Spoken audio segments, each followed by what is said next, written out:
Well, it's lovely to meet you.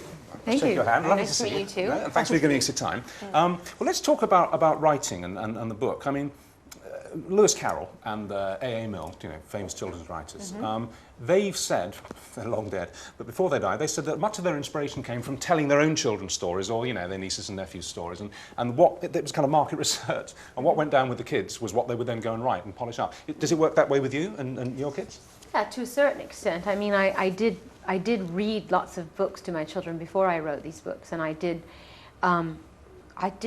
notice an incredible lack of inspiring stories specifically for girls, I think. I mean, that's really what made me want to write The English Roses, because I felt like all the girls in the stories, I mean, they didn't sort of speak for girls today. I mean, they were all about princesses who had to sort of passively sit around waiting for Prince Charming to come along and pick them up. And they didn't really have a voice. And they didn't really deal with, I mean, Snow White dealt with her jealous stepmother, but I mean, that's about it. And I would get to the end of a lot of these books and I'd look at my daughter and I go, does something bother you about this story?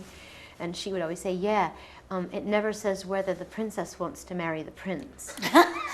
Clever. So, Yeah, that's bright. It's quite canny. well spotted. How old is she now? She's 8, That's going very on perceptive 18. for an Yeah. 8-year-old. What about Abdi then? I mean, what was your inspiration for that? My inspiration for that was, I mean, well, I love that sort of, that world, that genre, that Arabic world, 1001 Arabian Nights. It's very like a tale of the Arabian Nights. Ali Baba and the 40 Thieves, like that whole world. And I wanted, the story itself is based on a story that someone had told me about this man who, no matter what happened to him, no matter what obstacles he faced, and you know, he would always look at this situation and say, I'm sure it's all for the best. And I love the idea that things that happen to us are only bad if we perceive them to be bad. The moral strength of the book, it basically says, as you say, we must take fates and we must take life and grip it and be certain that we can triumph, that we can overcome. And in the book, that's what happens. I just wondered if that's a bit of a metaphor for your writing, because I remember when your first press conference was given on camera, when the first book came out, and you know what it's like in this country, it's got lots of good sides to it, but there's a lot of carping, and you mustn't jump out of your box and do anything that you haven't done before. Right. And she's only writing because she's Madonna, she's only got a contract because she's Madonna. These are best-selling books around the world, aren't they? I mean, it's the #1 best-selling children's book now. Yeah. So you must feel a fabulous sense of vindication. You must. You wouldn't be human not to. Well, I mean, I don't know. I won't say that I'm not enjoying myself. But yeah, I mean, I think in the end, I was prepared for the adversity that I might meet, because people would think, oh God, you know, who are you to you know, what's your credibility? Who are you to write children's stories? Yeah. But if you really think about it, I'm a perfect person to write children's stories. I have children, and I have stories, and you know, I've had a life, and I've got things that I've learned along the way, and experiences that I think, if I shared them with other people, would be very helpful. Yeah. I was reading about, I think it must have been an interview that you did not long ago, actually, just a few weeks or a couple of months ago, in which you said you told the journalist this story about your daughter and how she was driving you nuts because she was always fighting with one particular girl at her school. And finally you said to her, look, well, you know, apologise. And she said, but it's not my fault, it's not my fault. And never mind, because if you apologise, it kind of breaks the dam. I remember that phrase, and it means that things can move forward again. I tried that on my own daughter, who is 17 and should know better, a few days later, and she was struck dumb. She was having huge fights with her friends at school, and she said exactly the same thing. I said, well, just get together and apologise. And she said, I'm not apologising, it's not my fault. And I said what you'd said, and she was sort of, oh, I never thought of that. And did it work? Yeah, it did work. I didn't know about this. It did work. Oh, no. But I think at the end, it really it takes the wind out of people's sails. It kind of it unnerves people, you know, because they don't expect it. And in a way, it's like saying, I know it sounds cliche and everything, but to say I'm sorry, really, it's like, okay, it's almost like saying I love you. I'm sure that you know that one of the ways to stop arguments or to avoid arguments is just to go, okay, you know what? This is so timely, right? On Friday night, we had a massive fight. Okay, really ripped it out of each other. Didn't I'm prepared. As the denouement will prove. Okay. So we go. So we go to bed back to back. You know, they say never sleep on a quarrel. I always do. Do you? Yeah, well, it's very Oh, I hard. can't stand that. My husband's always wanting to go to sleep after you do we as well. fight. We rarely make up at night. With you. Anyway, it's fine. So next morning, cup of tea. That doesn't work. And so I thought, okay, I'm sorry. No, I don't think I was at fault. Anyway, I said I was sorry. No good. Still, it's the North Pole. So I got in the car and I went down to Jimmy Choo's and I bought a pair of really expensive shoes, right, and brought them back. Bribery. Really? Fixed it.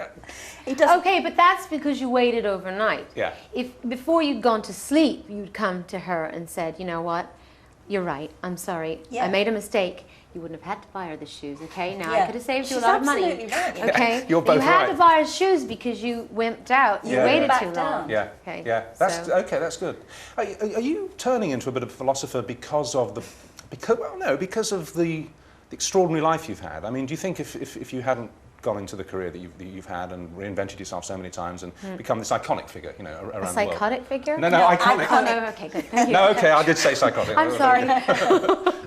No, this iconic global figure. I mean, listen, we've just seen a bunch of Japanese journalists leaving, having interviewed you. I mean, they've come from all over the world to talk to you here today. Do you think you would have taken an interest, really, in the human condition in the way that you do and have this philosophy about how we should behave and all of that? Well, I'm sure I'd be a very different person if I didn't have the experiences that I've had. And I mean, I've had an incredibly full life, and I feel like I've looked at life from just about every vantage point. I reached a certain point in my life where I said, okay, I've done this, I've done this, I've done that, I've accomplished this, I've earned this much money, I've got, you know, I've got that and this and the other, but is that all there is? Is there more to life? And I think those questions that kept popping up in my head forced me to go on a journey. That search began an investigation, and that investigation provoked a lot of thought and a lot of soul searching and a lot of realizations that a lot of the things I used to place value on and importance on were, in fact, the least important things in life. And so you've changed. I mean, does that? Yeah. I mean, does that make me a philosopher? I don't know. I think it just makes me a human being. I mean, it makes me.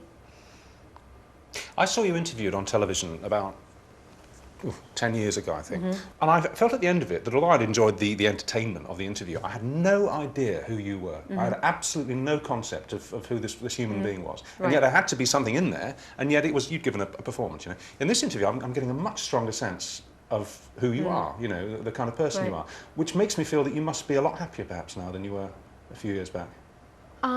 There's no question that I'm a lot happier now than I was whenever you saw that interview. About 10 years ago. Yeah.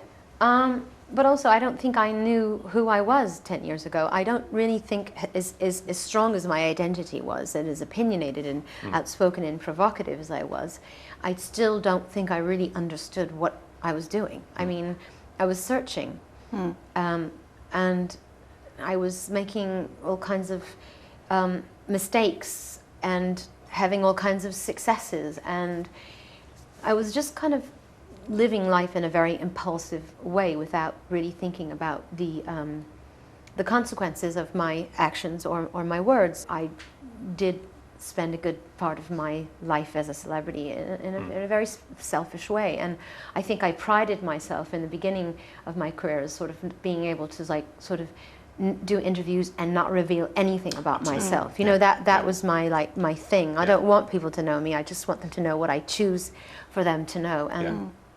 And then I realized that, in fact, the whole point of being famous, or the whole reason I've been given the gifts that I've been given, is so that I can inspire people, really help people on a deeper level. And I'm not going to help people unless I actually share a piece of my soul with other people. Well, I mean, $1 million question, do you believe we go on somewhere? Do you believe when we die, we move on? Absolutely. Do I believe in reincarnation? Is that what you're asking? Yeah. Definitely. Which implies you think you've been here before? Yeah.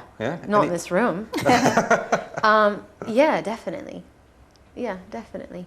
Does it irritate you that you're constantly being written about in terms of your belief? It's not really even a faith, is it really, Kabbalah? It's a sort of it's a system of ideas and precepts, which you're fully entitled to hold. And yet it seems that on the whole it irritates, particularly the British media. Does that irritate you in turn?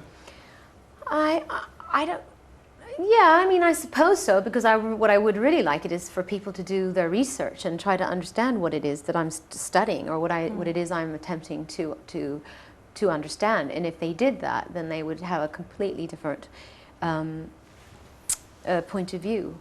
I wonder if the media would be as interested or irritated if I was studying existentialism. Maybe they would. I somehow doubt it. Yeah. I've got to say something. I just wore a beret and I smoked gas masks. It's a strange thing. Yes. You're sounding English, you know. Am I? Yes. I mean, my accent. Yeah, your accent. Yeah. Has anyone else said that to you? When in Rome. Yeah. Well, I have an English husband and I have lots of English staff and But your American friends say that to you? Because well, you know what, it depends. I think I go in and out of it, because sometimes my husband looks at me, he's like, God, you sound so Midwestern right now. Let's go into the car. We got to go to the car. Oh my God, where's the car? I think it depends on who I'm hanging around. Yeah, right. Yeah. But is England it then, do you think, for the foreseeable? I mean, is England going to be home indefinitely? It is for now. I mean, I must say I prefer living here than I do Los Angeles and New York, which is where we have other places. Why? What have we got that they haven't got? So I'm not surprised. I'm delighted that you say it. But, you know. Pubs, for instance. Yeah. Can you go to pubs? Can you? I do go to pubs. Yeah, and it's all right. You're not mobbed. Duh. No, we go to this pub that nobody goes to, and I'm not telling you where it is, because then everybody's going to go to it. So do you find that in England you've got a bit more, not anonymity, but people give you space in a way that they wouldn't if you were walking down Fifth Avenue? Absolutely. Yeah. I mean, London is a kind of much more mellower version of New York, with a lot of, I mean, in New York, everyone's in your face. I mean, even strangers who aren't interested in celebrities talk to you. They make comments about what you wear.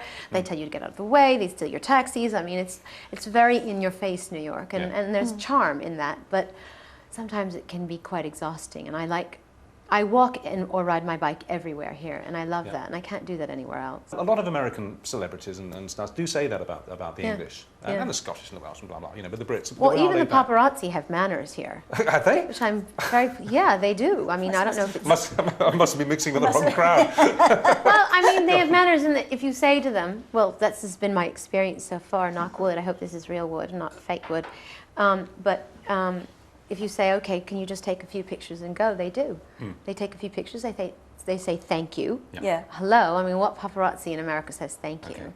And they leave. Yeah. I think that's fantastic. So your kids Can I are ask so one frivolous lovely. question very quickly? Because as reported, does Guy call you Madge? Is that true? Or is that a complete... No, he doesn't. I thought he didn't. I thought... No, I can't stand that. Why would he? Madge. Thank you for clearing that. Because Yes. all the papers say that. Oh, yeah, he calls her Madge. No. Why? I don't know. No, I think fans call me Madge. Because the papers The report... press call me Madge. That's the first time I ever heard that name was when I started coming here. It's a very English... It is, right, but I've never met anyone called Madge here. No, actually. I think they've all died out. Maybe, is it Cockney rhyming slang? No, Madge is... no, not at all. Is Madge a short form for Sort something? of Margaret or... I think it's short for Margaret, actually, but it's Just very... quite- I mean, I reckon it had died out by the 40s, to be honest with you. Yeah. Your Good. kids, I was Thank you just for say clearing that. that they're both so lovely looking. Thank you. I mean, Lourdes is you. I mean, like, just looking at, and Rocco is Guy, isn't I it? know. It's just extraordinary. It's a mini guy, yeah. He's like a little clone. Well, I think we're out of time. Really? Yeah, it's really, really good to talk to you and to find out what you like. Because, as I said, before we came into the room, I had no real idea. But I think you're smashing it. It's lovely to meet you. Thank you so much. Thank you. Wow. Yeah, it was lovely. I'm glad you've sorted out your fight, by the way. Oh, well, you know, like I say, expensive shoes, do it every time. Everyone used to say that you used to say that you and Guy fought a lot at first. Yeah, we did. We did Did it you? first, too. Well, we still fight sometimes, but one time, actually, we had a big fight, and then I went back to New York, and he actually Well, that was a big fight. He sent me a pair of Jimmy Choo shoes as well. And Are you making that up? no, I'm not. Really not. They were Oh, funny. lavender. They were really like sexy sandals with like feathers on them and stuff. I remember them. Yeah. I still have them. Yeah, there was like. Fantastic. And did you forgive him instantly? I did. But it's funny that... Shoes do work. Shoes do work. I'm glad we've confirmed But they that. wouldn't work now. No. All right, thank you very much It's a pleasure indeed. to That's meet great. you both. Thank you. Thank you, Madonna.